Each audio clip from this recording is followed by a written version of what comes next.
Well, hello everybody, and welcome back to G Bear's Homesteading the Desert. Missing Bear is back again.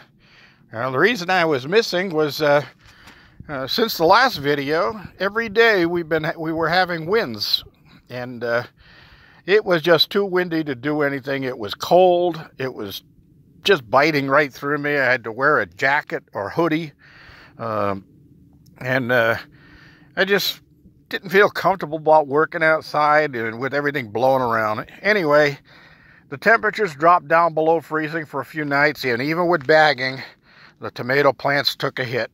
So I'm going to try to, they're still green, but I've lost a lot of the leaves and the flowers, but I'm going to try to nurse them back if the weather holds. I doubt it will, but as you can see, the cilantro it didn't get hurt. Of course, the leaves on my tangerine tree are curling. The parsley and that stuff is all fine. Those are good winter vegetables. They'll hold. I've got my rosemary coming up down there, so that's a good thing. Still got my carrot down there, and these carrots up here, they're pretty much ready to start plucking out of there before they go to seed. Same thing with the onions. And look at the peppers. They got a whole bunch of new flowers on them, even though the weather got super cold. And I've got new growth at the base of that one.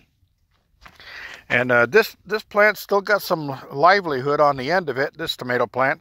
So this one might make it. And that one, of course, didn't make it. This one didn't make it. Just a sad story. But, well, I haven't had time to put together a closed-in glass greenhouse. But that'll get done. I've been treating the soil here, and I checked it yesterday, and I got a pretty decent pH reading on it. I got a lot to cover, so I don't want to spend too much time out here. So let's see what we got going here. Look at that. We're down to 6. There it is, plugged into that one right there. 5.75, 5.5. So that's actually, this soil is a little on the acidic side right now, but 5.5 to 6.5 is good for plants. So I'll leave it at that and get them soaked down now. And I'm going to get my seedlings in, because I'm going to show you that in a little while after when we go inside. But all of those seedlings I started everything is sprouted, and some of them are like invasion of the body snatches. They're trying to get out of that plastic bag. So I've got to get those things into soil. All right, let's move around, and I'll show you some of the other things that I've been doing. I did go down to the OC, and I picked up 60 gallons of water. I still got that in the van. I've got to pull those bottles out tomorrow. All right, as we move on up the road. Hey, you notice the trailer with the garage doors missing, huh? Hey, look at that. I got rain barrels connected to my gutters. And I built my little strong tables to hold them there, and I got my water valves and my hose bibs in place. And I got my downspouts in there, and these come apart real easy right there. And I had to reverse these and put the larger side, the coupler, up on the top to be able to fit over that type of a rain gutter spout. And I got another one on this side.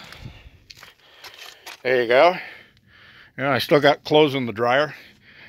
But I did 4 loads of laundry today.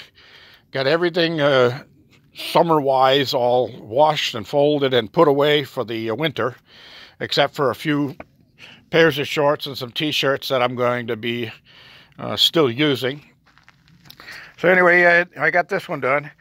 And I was looking over here, and I'm thinking what I'm going to do is I'm going to put either a 4x8 or a 4x10 back porch on here with a cover, a shed roof coming out this way.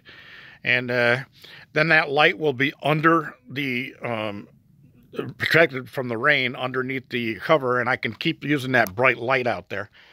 And then if I come out 4 foot by 8 foot, it'll only take one sheet of roofing sheathing to cover the whole thing. So that's what was my thought. But then again, this part of the cabin is 10 feet across. So I'm going to have a little 1 foot space on both sides of it that aren't going to be covered. So I don't know if I want to do it that way. And I'm not going to move everything over here, even with this end, and then have 2 feet over there, because that 2 feet is just a wasted space. Maybe I should build a barbecue there and sit out here and barbecue off the bedroom, huh? Just kidding, thinking out loud. All right, so anyway, my shower here is all drained down for the winter. There's still water in the barrels so that they won't freeze and crack. And then we're going to come around here where the trailer and the garage door used to be. And what I did was I hoisted it up there on top of the containers at this end. And yeah, it's a little bit longer than needed to be, because this space between containers here, I planned it that way when I put the containers in, is 10 feet across. So I got a 400 square feet area under there. And then I took a big tarp I had. It's got a couple of little holes in it here and there.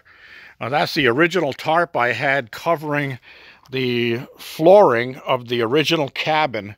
And there's holes in it from somebody who had shot a gun right through it. And I had insulation under there, and it got wet and that stuff. But I saved the tarp, and it's going to work okay like this. And I brought it down like that, and I put a wire to hold that one end there, and I'm going to put a barrel under there to catch rainwater. So this is good. This is a pretty good size area of roof, plus the water that comes off of the container will go onto the tarp and run down there. So I might fill a barrel or two out of that on a rain. And they are talking about rain for Thanksgiving, so we'll see. I also took the 2x4 that I had holding those doors up out, and I shot a screw into the container up there and put a piece of tie wire on there. And by the way, yes, this is all tie wired down on the 4 corners and anchored so the wind won't blow it and move it. And that tarp is shot in with screws and giant fender washers right through the eyelets at every 2 feet along both sides to make sure that I got a good anchor on it. I'm going to see what happens in the first wind. That's why I use this tarp, because it's got holes in it, and if it gets shredded, no big loss. And then down the line, I'll worry about putting the rest of my fake roof on here. And I don't know what I'll do with the garage door when that comes, but I'll probably turn it into a shed. All right, I wanted to show you that part. And let's see.